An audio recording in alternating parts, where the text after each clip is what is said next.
question is, a man weighing 80 kg is standing on a trolley of weighing 320 kg. The trolley is resting on frictionless horizontal rails. If the man start walking on the trolley along the rail at a speed of 1 meter per second, तो हमें बताने की 4 second बाद displacement कितना होगा relative to ground will be. तो देखो ये रेल्स मतलब जो पटरी होती है और ये ट्रॉली है, उस पर पर्सन ये खड़ा हुआ है। अब होगा ये कि जब ये पर्सन आगे की तरफ मूव करेगा, अब ये है फ्रिक्शनलेस, तो जब ये आगे की तरफ मूव करेगा तो उससे कुछ ये जो ट्रॉली होगी वो पीछे की तरफ जाएगी।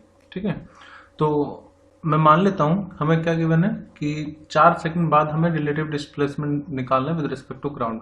देखो जब ये पर्सन आगे की तरफ जा रहा है तो जो हम डिस्प्लेसमेंट निकालेंगे 4 सेकंड में वो होगा ट्रॉली के रेस्पेक्ट में। अब वो कितना आएगा, तो डिस्प्लेसमेंट नहीं कह सकता, मैं डिस्टेंस कह सकता हूँ, डिस्टेंस कवर्ड बाय दी, या कह सकते हैं man walked on trolley in 4 second.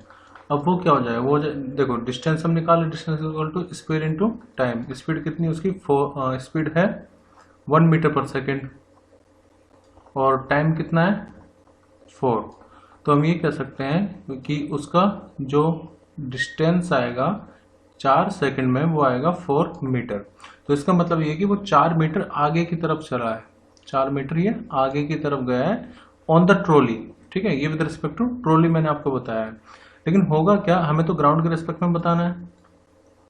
अभी ट्रॉली के रेस्पेक्ट में आगे गया है 4 मीटर, होगा क्या कि ट्रॉली भी तो पीछे जाएगी। मान लो कोई इसको पर्सन यहां से ऑब्जर्व कर रहा है, ठीक है, अभी 4 मीटर तो इसके रेस्पेक्ट में आगे गया है, लेकिन ट्रॉली भी तो कुछ पीछे चली गई होगी इतने में, तो जितना वो एक्चुअली गया होगा ना 4 मीटर, वो ग्राउंड वाले पर्सन के रेस्पेक्ट में उतना आगे ना जाकर के थोड़ा कम रह गया होगा।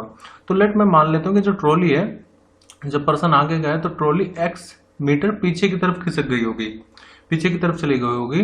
तो जो नेट डिस्प्लेसमेंट होगा with respect to ground, net displacement with respect to ground will be कितना 4 माइनस एक्स। 4 तो वो आगे गया ट्रॉली के रेस्पेक्ट में और x ट्रॉली पीछे चलेगी, तो नेट डिस्प्लेसमेंट इस पर्सन के रेस्पेक्ट में कितना हो जाए जो ग्राउंड से उसको ऑब्जर्व कर रहा है 4 माइनस एक्स। तो मुझे 4 माइनस एक्स फाइंड करना है एक्चुअली।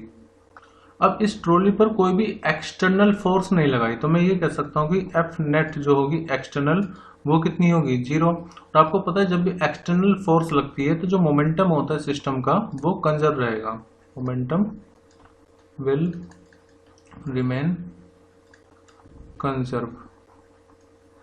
ठीक है, मोमेंटम क्या रहेगा, कंजर्व रहेगा। अब इसका मतलब ये हुआ कि देखो मान लो पर्सन आगे की तरफ जा रहा है तो इसका मोमेंटम फॉरवर्ड डायरेक्शन में होगा, तो मैं उसको मान लेता हूँ मोमेंटम ऑफ पर्सन, या फिर मैन यहाँ पर बोलना चाहिए, मैन दिया हुआ है, वैसे पर्सन ज्यादा बेटर वर्ड है जेंडर न्यूट्रलिटी के हिसाब से। तो मोमेंटम ऑफ मैन ये कहाँ है, आगे की तरफ।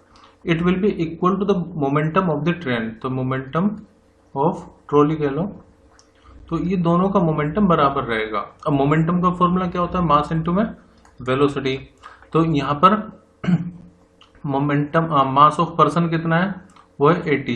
चलो पहले मैं फॉर्मूला यही है, मैं सिर्फ वैल्यू पुट कर रहा हूँ mv। तो मास ऑफ पर्सन कितना है 80 इंटू में उसकी अपनी वेलोसिटी।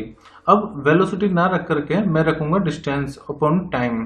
ठीक है, वेलोसिटी तो डिस्प्लेसमेंट अपॉन टाइम बोलना चाहिए। तो हमें पता है कि जो पर्सन है उसका जो नेट डिस्प्लेसमेंट है, मैं ग्राउंड के रेस्पेक्ट में लिखूंगा यहाँ पर, वो होगा 4 माइनस एक्स। और जो ट्रॉली है उसका मोमेंटम होगा उसका मास इंटू वो जो जितना पीछे गई है, तो मैं ये कह सकता हूँ उसका मास कितना है 320। अच्छा देखो मैं दोबारा बता देता हूँ, मास इंटू वेलोसिटी को मैं इस तरह से लिख रहा हूँ डिस्प्लेसमेंट अपॉन में टाइम। ठीक है, तो यहाँ पर अपॉन में टाइम लगा देता हूँ मैं, ऐसे यहाँ पर 320 और इसका डिस्प्लेसमेंट कितना है x अपॉन में टाइम। अब दोनों ही हम 4 सेकंड के लिए देख रहे हैं तो टाइम तो इक्वल होगा, तो इसका मतलब हमारे पास एक इक्वेशन आ गई कितनी 80 इंटू में 4 minus X is equal to 320 into में x। तो यहाँ से मुझे जब x की वैल्यू पता चल गई मतलब लग जाएगी, तो मैं 4 माइनस एक्स करके नेट डिस्प्लेसमेंट फाइंड करूंगा। अब वैल्यू निकाल लेते हैं, देखो ये हो जाएगा 80 ये 20, तो यहाँ पर आएगा 4, तो 4 माइनस एक्स इक्वल टू कितना हो जाएगा 4x। या फिर आप इसको ऐसे भी लिख सकते हैं 4 इक्वल टू ये जाएगा इस तरफ, so 4 equal to 4x plus X, या फिर इसी को आप ऐसे लिख लो 5x इक्वल टू 4। एक्स की वैल्यू कितनी आ जाएगी 4 अपॉन में 5, यानी कि 0.8।